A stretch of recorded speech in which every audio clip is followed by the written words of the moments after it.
agenda before us, any? Yeah, 3 more items. Okay. Under items of note, B, urban renewal. C, next week's meeting.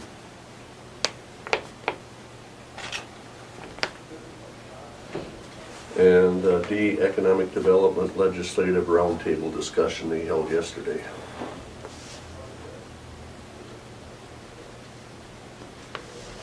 Okay, and item 9 and item 3 been deleted. Move to approve. All right, now second. All in favor signify by saying aye. Aye. Aye, motion carried. County attorney's not here. Down to the minutes.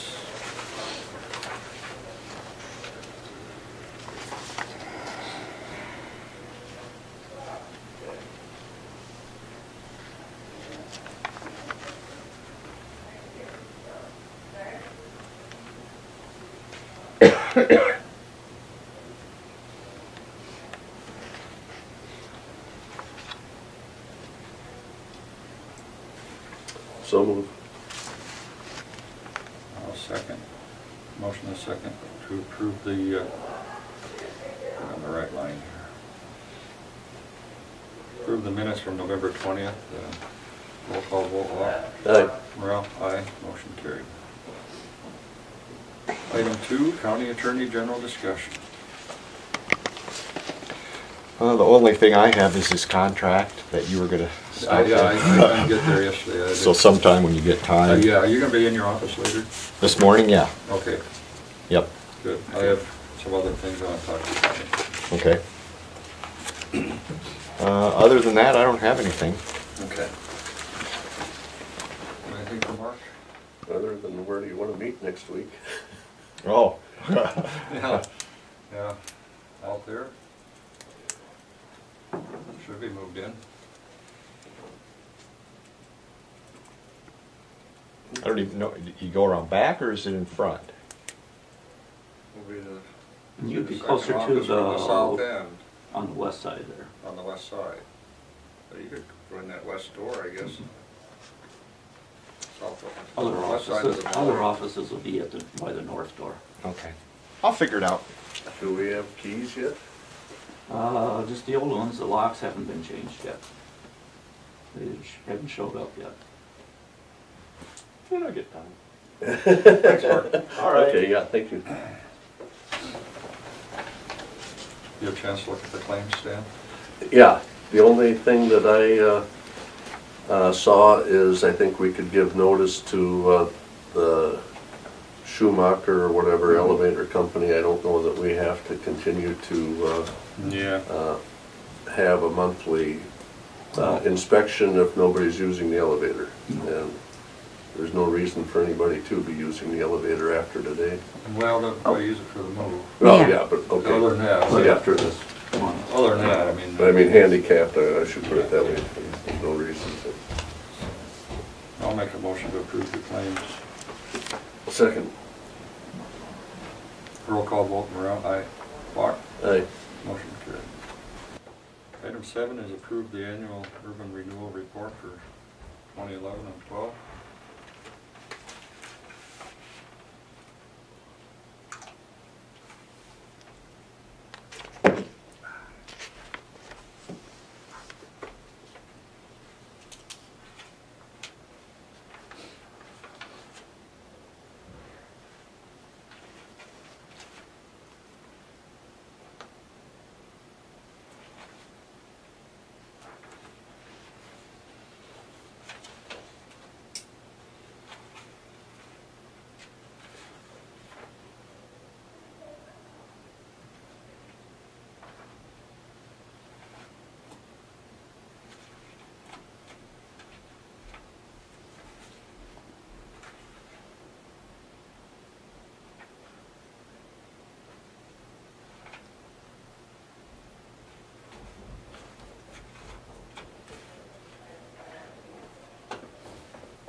I have no questions on it.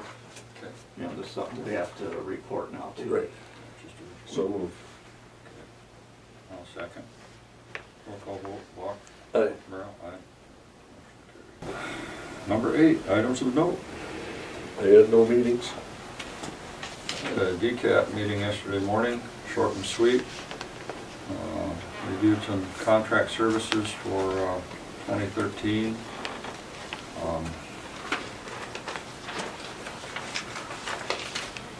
Judge McGee reported on the mentoring in Charles City. Got 29 new matches. It's going quite well. And continuing with having the movies and getting donations for those. Trying to save kids one step at a time. If there's something else.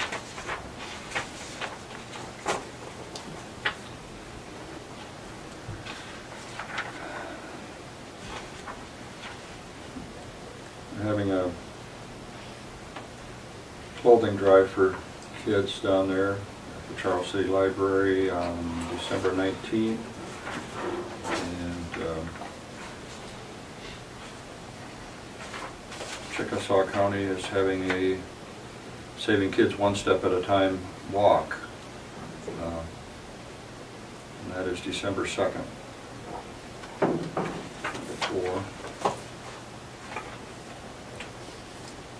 Last night I went to work for Riceville Community Club. Discussed their grants that they're submitting. Trying to get a $5,000 grant from FEMC. Got their Christmas decorations up. All the plans are made for breakfast with Santa and the community pancake breakfast coming up this Saturday. And then they had election of officers for 2013. Vanessa Johnson will be president, Harry Jensen vice president, Cassandra Leff will stay on as secretary, and Betty Borkert will also stay on as treasurer. And there will be no December meetings. Those are my two I had. So let's see, you want to talk about the urban renewal, Stan? Yeah. Everybody? Apparently in a couple, 2-3 weeks, Kathy Showalter will be coming here and asking us to do a revision to our urban renewal to take in the site south of St. Ansgar on the west side of the railroad tracks owned by Farmers Feed and Grain. They're putting up a new seed building plus also a fertilizer tank that is sizable in dimension. They have an LP set up on the east side, right? No, they have a fertilizer thing on the east side. Well, that's not fertilizer? Yeah, that's not LP. Well, that's right, they bought the Ammonia. LP in Stacyville. Yeah, it's Yeah. ammonia tank they have up there. Yeah. And so this would be on the west side before you get to that if you're coming on Train Lane. A little Right. closer to the town. Right where you turn across the railroad tracks, they got Okay. that property right to the south there. Okay. And so, in any event, if there's anything else that we want to have that should be included in the urban renewal, wanted to make sure that we were thinking about it right now. I know Joel's talking about, there's apparently some interest here in Osage on a walking trail for the assisted living. And All down at Apple Valley, I don't think it's Apple Valley, I think No. it's, Faith. It goes through the city park and. but you know, I think there's another way to get around that, and I'd like to talk to Kathy about that. Instead of trying to put all of that land again in the urban renewal using TIF, why don't we, if we're interested in funding some of that, why don't we cut back, if necessary, on secondary roads, on tax askings, so that we could fund the trail with some rural tax askings, and we could put some TIF money back into secondary roads to, and then we wouldn't have to go through making all those changes to the urban renewal. Might work. I think that would work, and we wouldn't have have to, like I say, we wouldn't have to go through that whole process.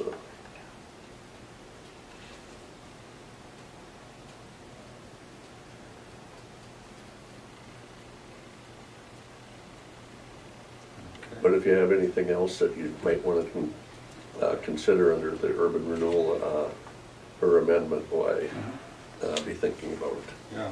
We have all the roads in already, so Yeah, I mean, that's pretty well covered.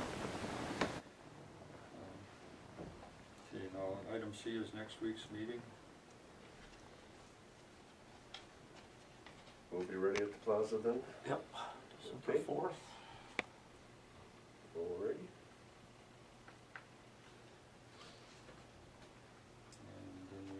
Some information on an economic development roundtable discussion. Apparently the legislators yesterday must have held a roundtable discussion, and economic developers were invited to it.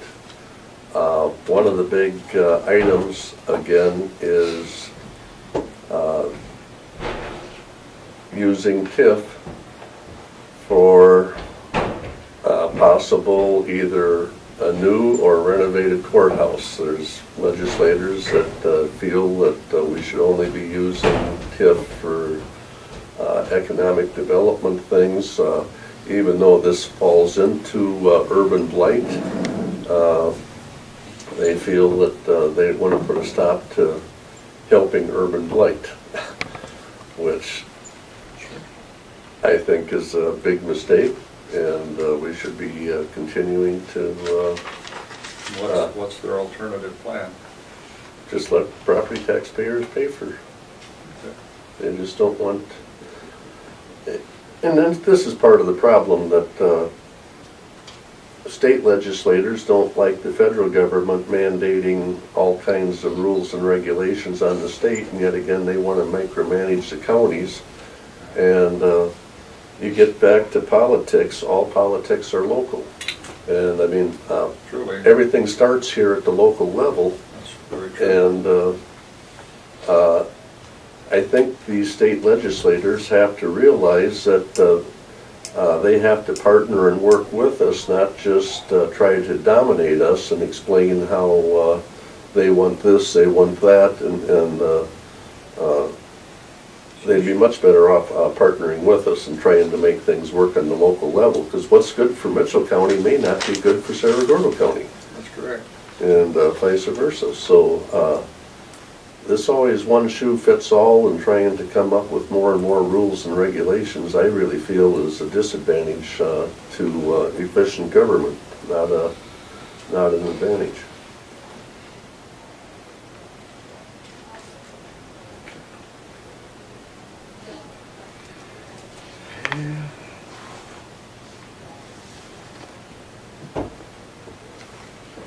So we may want to talk to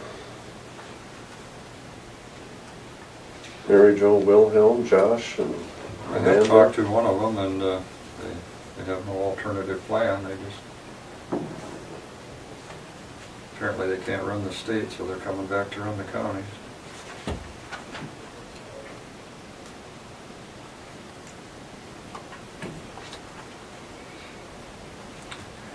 Well, I guess the last is county engineer. He's not here yet, so. A little breather. Can I ask a question? Can I ask a question? Sure. How's the move gonna proceed through the week? Just curious. I mean, are there certain departments going before others, or The how? treasurer's gonna probably start tomorrow, Wednesday, and auditor on Thursday, and I'm not sure after that, but the moving representative was here yesterday and brought some boxes and things, so. Who's doing it? O'Brien from Mason City, so. They're the ones that moved the court. I have a question, if I could, Bob. Sure. Under DCAT, I was at Prairie Ridge the other night, and DCAT in some of the other counties is funding Prime for Life. Has that ever been discussed? And Crime for life. well, that was the request that was made here for the schools, for prevention. Oh, was that when the principal was here the other day? Yeah. Or a couple weeks ago, I guess And, now. yeah, at the Prairie Ridge meeting, they were talking about. Yeah, no, I don't believe it was at our DCAP meetings, it had been discussed. I was thinking about Let's that. see if it's in here. We have flexible family support, coordination services, community partnership protecting children, integrated mental health, Charles City, integrated mental health, Chickasaw County, integrated response, mentoring, Floyd County, mentoring in Chickasaw, children at home, and no, it's not on. Do you Well- think that's something we should bring up? Well, we've been we've been talking to all of the service clubs and, it's in between their funding, but money has been raised, $1,050 has been raised, and it's gonna take about 3,000 or a little bit more, because now St. Ansgar is going to, he started that yesterday at St. Ansgar, Prime for Life, and there's no funding for that, and it will be in Riceville, and they're struggling with funding over there.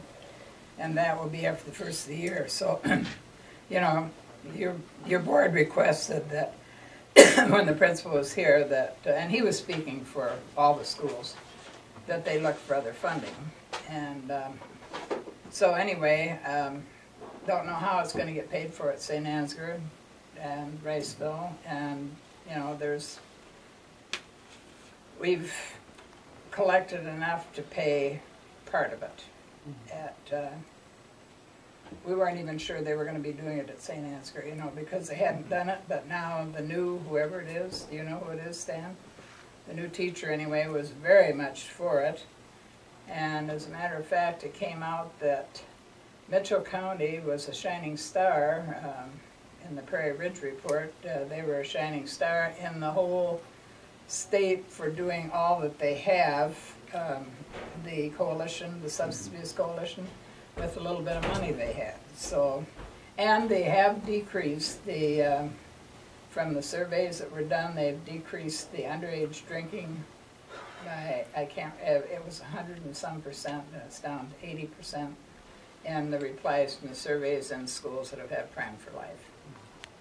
So, anyway. I discussed that with Joel here a couple weeks ago, and I thought, well, if we're still a little short, maybe Prairie Ridge could maybe help match with that. Isn't that part of their mission? Seems to me that they're yeah. the ones that really should be helping out with this. Well, Prairie Ridge, let me back up. If they did it for one, they've got to do it for everybody. Well, here just a few years ago, they had $12 million. That'd be a drop in the bucket. They should be helping all these schools around here. That's their goal, was to with underage drinking and all Well, anyway, that. I guess I'm just explaining this. I'm not the person on that No, board but that I can just say. That they should be They leading would- the right way now, with that. right now, they're looking at probably wondering how they're going to be servicing people based on what's going to happen with the Affordable Care Act and everybody having to have medical homes. And if and I know I talked at the hospital, they're talking about only so much a patient, for, like, say, you have to do everything you can with so much for a patient.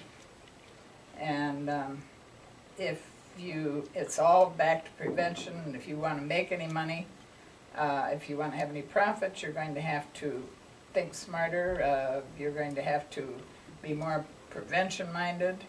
Actually, we've gotten grants before for Prairie Ridge for housing people, that don't have money, low, and a lot of people on Title 19 and so on. That funding may well go away, and then that's what they'll be using. But at any rate, I just wondered if DCAT had said anything, because I haven't heard anything. I can email Shelley Smith down there and see if they've heard anything. But yeah, there was I never- know I'd ask you, Yeah. before, and you said you had some money in prevention funds here, and I was Yeah. just curious, Maybe because the St. schools- Ansgar has never, they've had it one other time before, and now they have a new school teacher, I guess, and she's all for it, and they started that yesterday. Well, maybe the schools need to be putting this into their budgets too, if that's something they're gonna offer. Yeah, and Instead of be asking everybody else to do it. yeah. Morning, That's Rich. my thoughts. Morning. Where are you guys? A little Fine, chilly. excellent, swell, just beautiful. Good. Everybody's full of turkey and A little chilly, but figure about 4 months from now, this will feel like a heat wave. yeah. After a couple of days, it's something else. It isn't turkey anymore. Yeah, right. Really brief. We're finishing the snow equipment, getting that all squared away. It's so cold out now that roads are kind of hard. We'll get back on the gravels when it starts thawing out a little bit more. We are starting to get scoping out brush cutting. We'll probably start cutting some brush here this week since it's so cold. And we're still doing some ditch cleans yet, getting stuff laid out. That's really all we've got going on this week with the weather. I mean, there's not a whole lot going on when it's so cold. I did contact other counties on the sewer, or not the sewer, the manure pumping stuff, and I've got a copy of one county's policy that I'll look at. I got it late last week, so I haven't had a chance to review it, but it's something to review and kind of look at and maybe draft one from ours. The one thing that I've got that's interesting for you guys, and I know that it's kind of been a hot topic for you guys, is the Upper Cedar Watershed. I don't know where you guys stand on that, but last week I told you a gal from the Iowa Flood Center had called, and I had contacted her back. They want to hang sensors from a couple of our bridges on the Cedar River. Well, one of those bridges happens to be the state line bridge, which I don't think, that's Minnesota's bridge. And then she doesn't think she'll have a problem, but one other bridge, if the state line bridge doesn't work, they want to hang something from the Otranto Bridge and then the Halverson Bridge. And all it is a little 1x1 unit, runs on a solar panel, and it shoots sonar down, and it gives you up-to-date water levels of the river to start logging data for this Upper Cedar Watershed stuff. What I thought was interesting, and that you guys I know have discussed in the past. First of all, they've got over 130 of these things all over the state, and I don't know if they've got 130 of them on the Cedar River or not, but I think there's one out west of town. now that's a USGS one, but it's going to be similar to something like that. Maybe not as big and bulky, but that's a USGS a unit there. What she was calling me about, and it kind of parallels Stan to what you were talking about earlier, is projects, and she was bringing up the fact that they want to start gathering data for the Cedar River, which is what the whole watershed's about. And they've got money. She didn't say how much. She's actually going to email me some more information. We had a pretty brief conversation, but they want to identify areas to possibly do projects such as ponding, buffer strips, things like that, to see what kind of actions it has downstream. And so their thinking is where better else to start is upstream, and we're on the state line, so they can't spend any of their money in Minnesota, so they've got to keep it in Iowa. So I don't have a lot of dollar amounts or what kind of projects, but they figure that a year from now they want to identify a location to do a project. Now, I don't know where the money comes from, if the watershed district pays for any of it or not, but you maybe even know more about it than I do. But I told her that as far as I knew, we weren't part of the district. We were toiling over it yet, just based on some of it was language in the contract and whatever else. But just to give you guys the information that I found out, and maybe you already knew some of this stuff, but when we get a phone call from somebody at the flood center, then it kind of gives you more of a, okay, well, they're seriously looking at this stuff, and it's not just, Well, I really still feel that we're making a mistake by not being part of this Upper Cedar, and I realize Carl says there's possible issues, but I think if we had Carl Solomon go through every one of our 28 E's, there'd be very few that he'd recommend that we be part of. So I'm not trying to, again, I think this is a very important project that in the future we do want to have input in it. And if we're sitting here on the sidelines and we're the only county that's not going to be part of this whole thing, and yet again they're going to be making decisions and they want to start at the upper end, I mean, we're going to be affected and we have no input at all. I think this is a bad, I absolutely think this is a bad precedent. Who has the 2080 now? Floyd County attorney or Well, somebody had to rework that?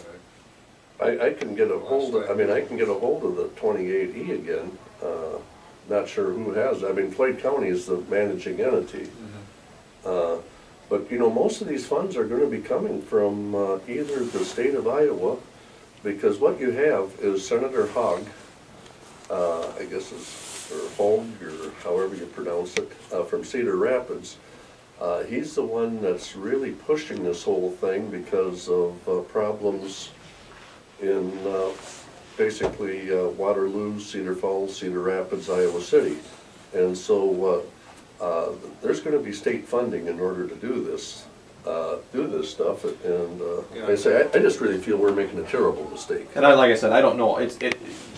Like I said, she's going to email me more information, but what I could understand from her is there's money available. Right. So that means money available through them, which means the way I interpreted her conversation with me was they pick the projects, they pay for it. Are you guys a willing participant or not? You know, because it could, you know, maybe it goes to your idea where you're back and using some waterway areas that could be backed up for a while to retain some of the water so it slowly disperses instead of all comes at one time. That's something, and the key there is they need to find willing participants, not only on the public side but on the private side. Yeah, I think the problem with the contract was some wording that I told her, I think that they thought maybe the county would be. I told her from what I listened to was some of the wording sounded more like a legal drainage district, and that was the thing that raised the red flags. And whether or not that's true, I said I haven't read any of it, I haven't seen it, but if she's aware that there could be some verbiage in the contract or the agreement that, you know, maybe that makes them think a little bit, and maybe they can clarify that. But I wanted to bring that to your attention a little bit. That I think, at least for the at minimum, I mean, these little units on these bridges aren't going to be. They take care of maintenance. They take care of everything on these things. They just hang off the side of the bridge and are self-powered, and they maybe run a phone line or a cable to transmit the data. But once they're installed, the information is available to the public at any time. I don't know if they update every hour or whatever they do, but if anybody wanted to know the elevation of the waters, apparently you can go to the website and get that information. So that's kind of the biggest thing that we've got, you know, to bring to you guys this morning is something on that level. I don't know where you guys are at on that decision of joining it, but Well, I think we're just waiting for that, like you said, the wording in that contract so that county taxpayers aren't paying for a project somewhere down the river. I think that was the main hang-up last I knew. okay. You know. Shouldn't be a big thing if the attorneys can agree to disagree or whatever they want to do. You know. But part of it again is we don't seem to be able to get, nobody wants to pay Carl to work with the Upper Cedar Watershed in order to work this thing out. And Is he the he's the Heartland Risk? right. He was cool.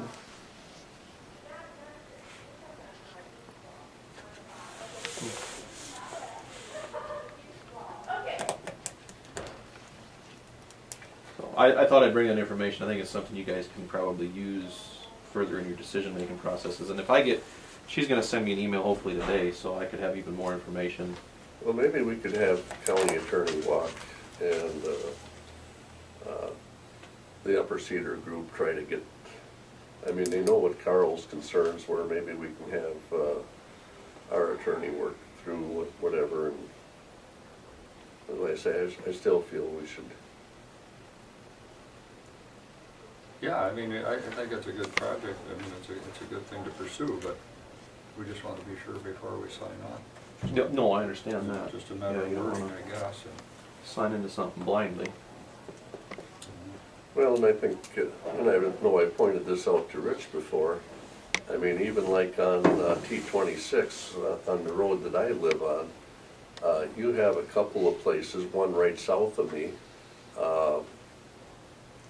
you have these big box culverts that, I don't know if the state was the one that put them in years ago or who, but I mean, the things are at least 4 foot wide, 6 foot tall, and the property on the other side, on one case it's all pasture, another case it's just a ravine that, I mean, there's areas like this that we could actually downsize the opening to where if you have a heavy rain, it's going to minimize the amount of water, because there's no reason that we should be taking 24 cubic feet or 36 cubic feet of water at a time going through there when there's nothing to be injured really up above.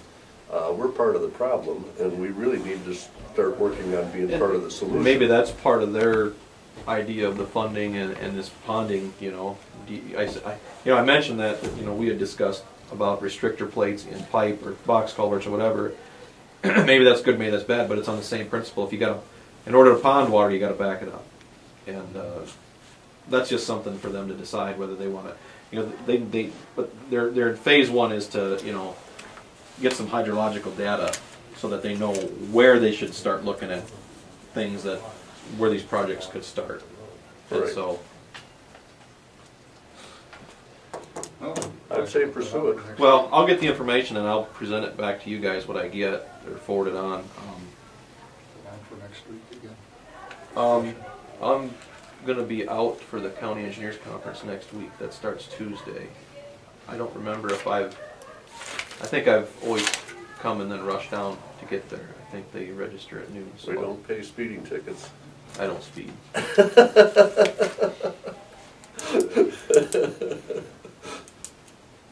That's what they all say. They typically don't speed. How's that? So I'll come in. I'll be here next week right away, and then I'll be taking off to go to the movie or Ames. We'll be down at the plaza. Okay. Actually, You guys have a Actually, if you ceremony? wanted to be there, we could switch you. We could switch you and Mark or whatever. Okay, that's fine. I'll show up earlier, and then I'll see if I've got any more information for you guys on that. I have a question. Was the Orchard Road lines painted this season? I don't remember what we all had on there. I just wondered how many.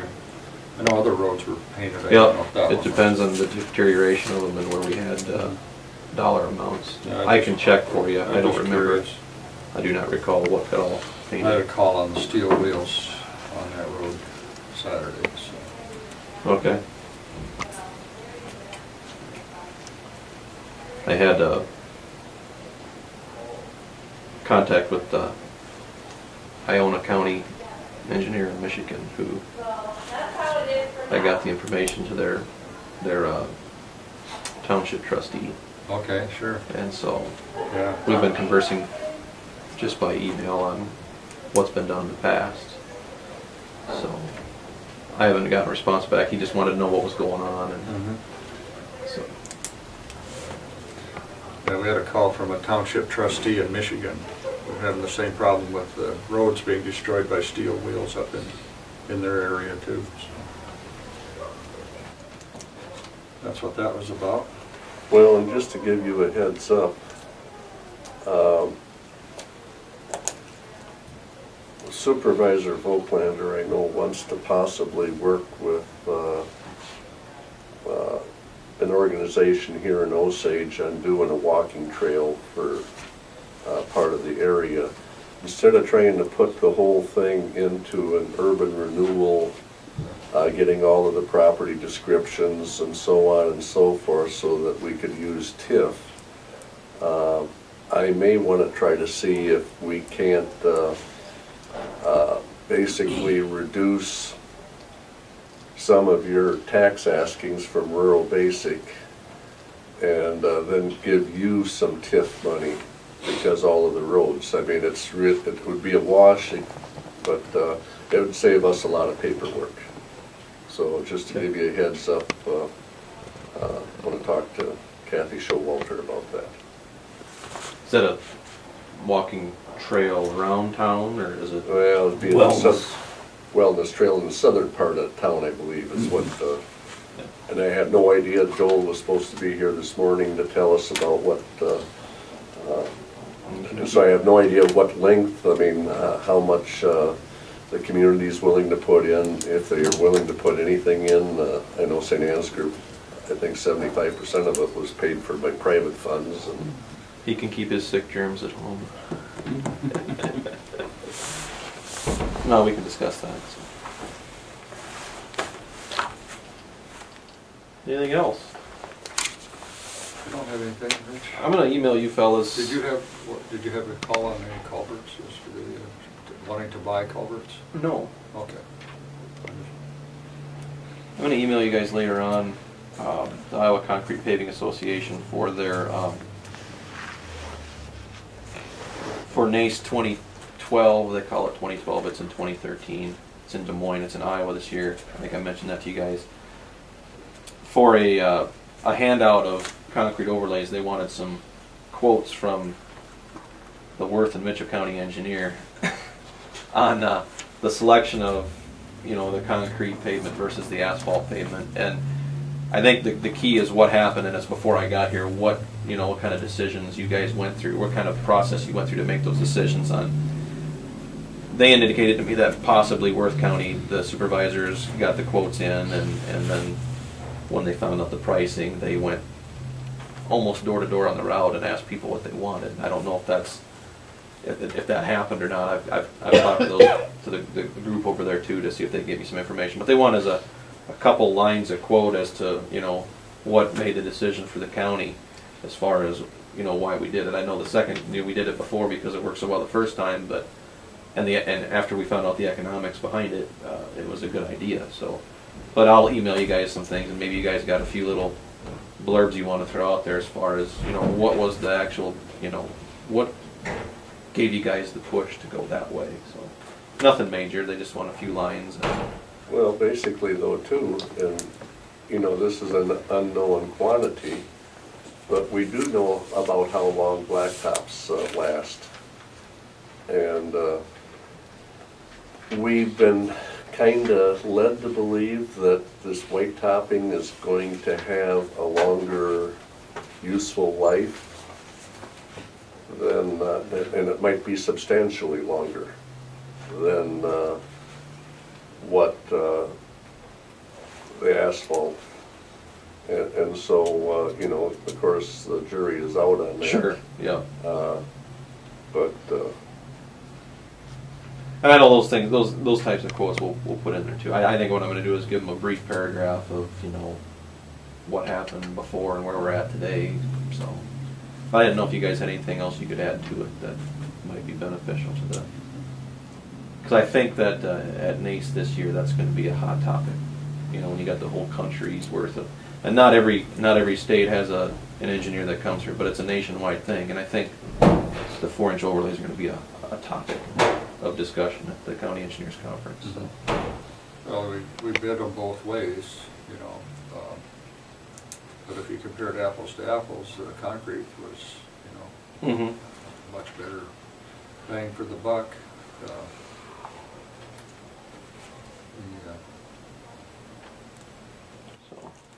and I don't know how much signage helps on, but there's been a couple deer again hit south of St. Ansgar. Starting about a mile south of me, going all the way to the city limits, there's been at least 4 or 5 clipped this year. I've got a dead one laying right by my driveway this morning. It's funny you bring that up. I was just reading an article about signs that you don't need. And that happens to be one of them because you can't predict where they're going to cross. And So I don't know if people pay a little more attention if they see the sign or not. That's I honestly, personally, I don't. I see the sign, well, I never see them. I could be a smart aleck and say we could paint white lines where we put the sign, but I don't think they'll cross there. Yeah, the deer can't read anyway. So That's what they should have. it's a you know that I want my 18.5 mile per hour speed. right, right. And I'm not willing to paint a crosswalk for deer, so. So at any rate, that's one of those things where they're talking, okay, what, it's an interesting article. I haven't gotten done reading it yet, but it's about, you know, what the signs actually mean and whether people are not even paying attention to them, or if they're more confusing than having nothing there. So I just wondered, I mean, you know, most people, they have no problem spotting deer, seeing them and this and that, but I mean, there's a certain group out there that, yeah, my wife yells all the time when I'm concentrating on driving, deer, deer, deer. And I, what? So anyway, You have to ask her for the spelling. right. So, you say it's about a mile south? well, I mean, miles south of where I live, going Okay. all the way to, but like I say, and they may not be affected. I don't know if we want to put anything up or not, but, You know, I don't. That's the thing. You know, the sign is you can look at it a couple different ways.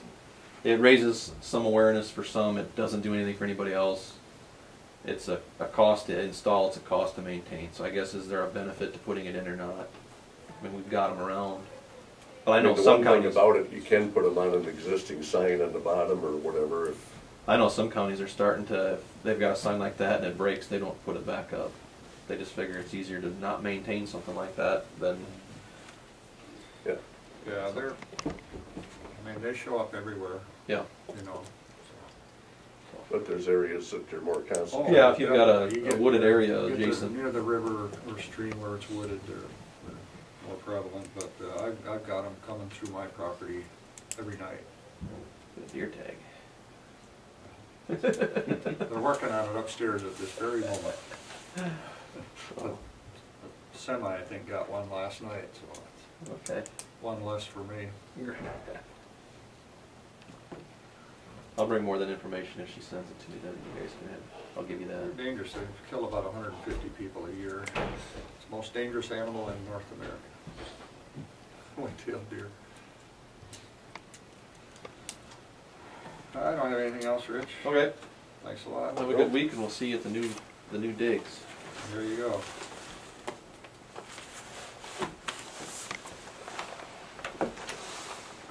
Anything else, Stan? Nope. Do you guys have any parting comments? Parting comments, well, I'm not going anywhere. The courthouse is a place of business, and we just have to go to another place to do business, that's all, you know, it's just, people come here to do business, and that's what we do, and I guess I care more for people than I do for objects, that's my statement. Care for the people that work here and their health and well-being, and having a functional Thank you, facility. because we haven't heard that through all this process, Oh, hardly at all. Yeah, I know that. That's pretty sad.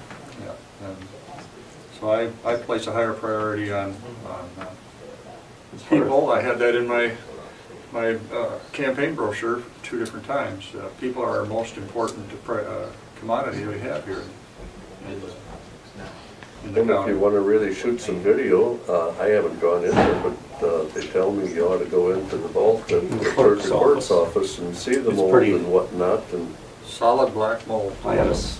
There was one of the employees that had retired from there and came last week and went in there and went in the vault and wasn't in there 20 seconds. Says, I gotta get out here, my lungs are filling up.